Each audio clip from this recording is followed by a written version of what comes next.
Hi everyone, so today I'm talking you through my experience with magnetic lashes. I've been curious about them for a while, so I decided to give them a whirl and film my experience.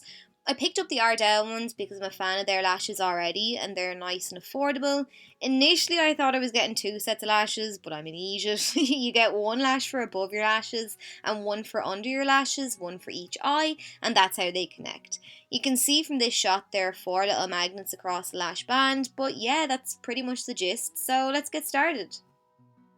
I'm beginning by applying a couple of coats of mascara to my top lashes. I wouldn't usually do this before applying false lashes, but with these ones, the logic here is that the upper set is going to perch on top of my own lashes while I connect the second set underneath.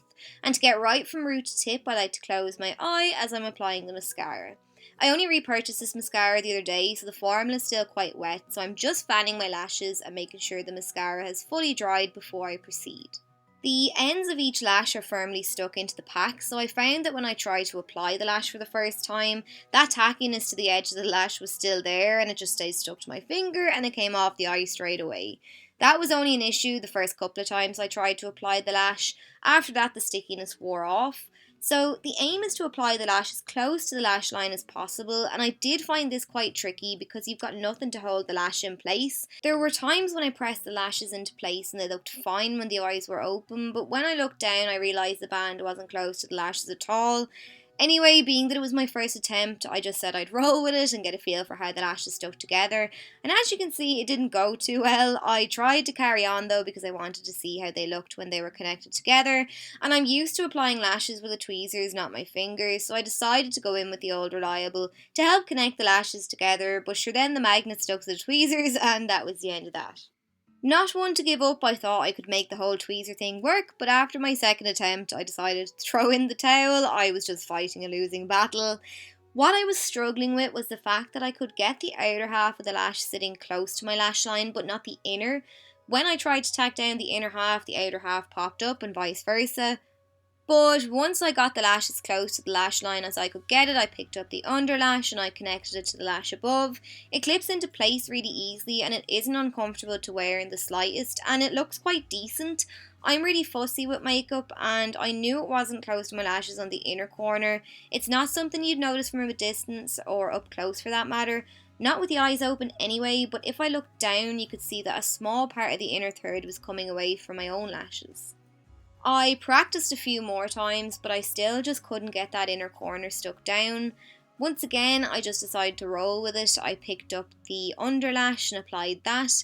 One thing I noticed too is that you could have the upper lash quite close to your lash line, but then if you're not quick enough applying the underlash, the magnet actually pulls the upper lash forward towards the underlash. I mean, that's how magnets work, but then it's pulling the lash up the lengths of your own lashes. So it doesn't look natural. Again, it doesn't look too bad with the eye open, but closed it looks ridiculous. I couldn't get these lashes to work as a strip lash, so I decided to cut them in half. Now I'm using them as corner lashes instead, just because that's my preference. So I popped the lash on the outer corner of my eye as normal, then I picked up the underlash and just popped it in place, connecting the two lashes together. This worked out so well, far easier to apply than the strip lash.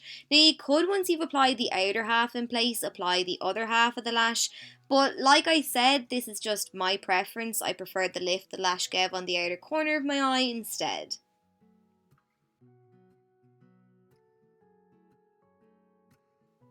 Being that we've got that fullness and darkness of the lash on the outer portion of the eye, I don't want to neglect that inner half either. I want it to look as natural, I suppose as natural as it can look. So I'm taking a black eyeshadow on an angled brush, and firstly I'm pressing this up into the lashes, just on that inner portion only, and this is going to give the illusion that the lashes are fuller and thicker than they actually are. Finally, I'm taking a mascara, a different one to the one that I used previously, because the Lash Renegade mascara has a ball on top of the wand, which makes applying mascara to hard to reach lashes very easy to do. And again, I can be quite precise with it in this case, which is exactly what I want. I only want to apply it to my own lashes. But then that's it. So I think they look quite well. I know I've adapted my set of lashes. Would I purchase these ones again? No, but I know Ardell do accent lashes, which I will pick up. I've basically made the wispies into accent lashes. I just didn't find the wispies easy to apply at all, and I couldn't get them to work. It was a pity that I had to cut them, but better than them going to waste. Magnetic lashes were a nice change, and they were very quick and easy to apply. There was no waiting for glue to dry, and I didn't have to worry about the lashes lifting throughout the day. I definitely recommend giving them a whirl, sure why not, see what you think. Thanks very much for watching, and I'll chat to you all soon.